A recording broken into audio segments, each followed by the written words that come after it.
Day 1. Dear Nuala, thank you very much for your lovely present of a partridge in a pear tree. We're getting the hang of feeding the partridge now, although it was difficult at first to win its confidence. It bit the mother rather badly in the hand, but they're good friends now, and we're keeping the pear tree indoors in a bucket. Thank you again. Yours affectionately, Gobnet O'Lunacy. Day 2. Dear Nuala, I cannot tell you how surprised we were to hear from you so soon again, and to receive your lovely present of 2 turtle doves. You really are too kind. At first, the partridge was very jealous and suspicious of the doves, and they had a terrible row on the night the doves arrived. We had to send for the vet. But the birds are okay again, and the stitches is due to come out in a week or 2. The vet's bill was £8, but the mother is over her annoyance now, and the doves and the partridge are watching the telly from the pear tree as I write. Yours ever, Gobnet. Day 3. Dear Nuala, we must be foremost in your thoughts. I had only posted my letter when the 3 French hens arrived. There was another sort out between the hens and the doves, who sided with the partridge, and the vet had to be sent for again. The mother was raging because the bill was £16 this time, but she has almost cooled down. However, the fact that the birds' droppings keep falling down on her hair while she's watching the telly doesn't help matters. Thanking you for your kindness, I remain your Gobnet. Day 4. Dear Nuala, you mustn't have received my last letter when you were sending us the 4 calling birds. There was pandemonium in the pear tree again last night, and the vet's bill was £32. The mother is on sedation as I write. I know you meant no harm, and remain your close friend, Gobnet. Day 5. Nuala, your generosity knows no bounds. 5 gold rings. When the parcel arrived, I was scared stiff that it might be more birds, because the smell in the living room is atrocious. However, I don't want to seem ungrateful for the beautiful rings. Your affectionate friend, Gobnet. Day 6. Nuala, what are you trying to do to us? It isn't that we don't appreciate your generosity, but the 6 geese have not alone nearly murdered the calling birds, but they laid their eggs on top of the vet's head from the pear tree, and his bill was £68 in cash. My mother is munching 60 grains of Valium a day and talking to herself in a most alarming way. You must keep your feelings for me in check, Gobnet. Day 7.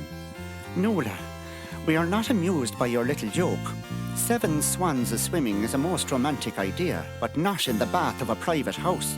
We cannot use the bathroom now because they have gone completely savage and rush the door every time we try to enter. If things go on this way, the mother and I will smell as bad as the living room carpet. Please lay off. It is not fair, Gobnet. Day 8.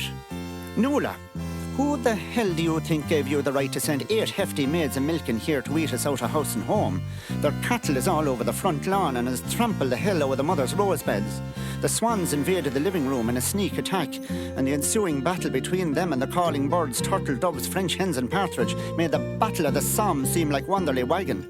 The mother is on a bottle of whiskey a day as well as the 60 grains of Valium. I'm very annoyed with you, Gobnet. Day 9. Listen, you louser.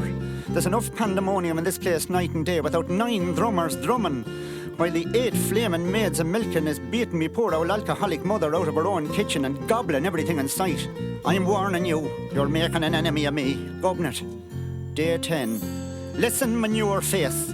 I hope you will be haunted by the strains of the 10 pipers piping which has sent to torment us last night.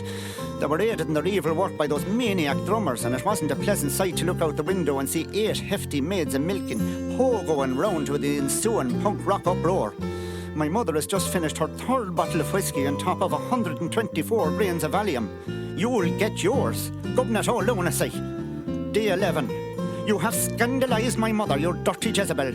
It was bad enough to have 8 maids of milk and dancing to punk music on the front lawn, but they've now been joined by your friends, the 11 lords a-leaping, and the antics of the whole lot of them would leave the most decadent days of the Roman Empire looking like Outlook. I'll get you yet, you owl bag.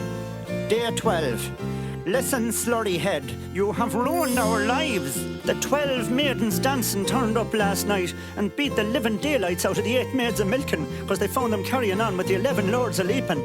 Meanwhile, the Swans got out of the living room where they'd been hiding since the big battle and savaged hell out of the Lords and all the maids. There were 8 ambulances here last night, and the local civil defence as well. The mother is in a home for the bewildered, and I'm sitting here up to me neck in birds' droppings, empty whiskey and Valium bottles, birds' blood and feathers, while the flaming cows eats the leaves off the pear tree. I'm a broken man. Come to show lunacy.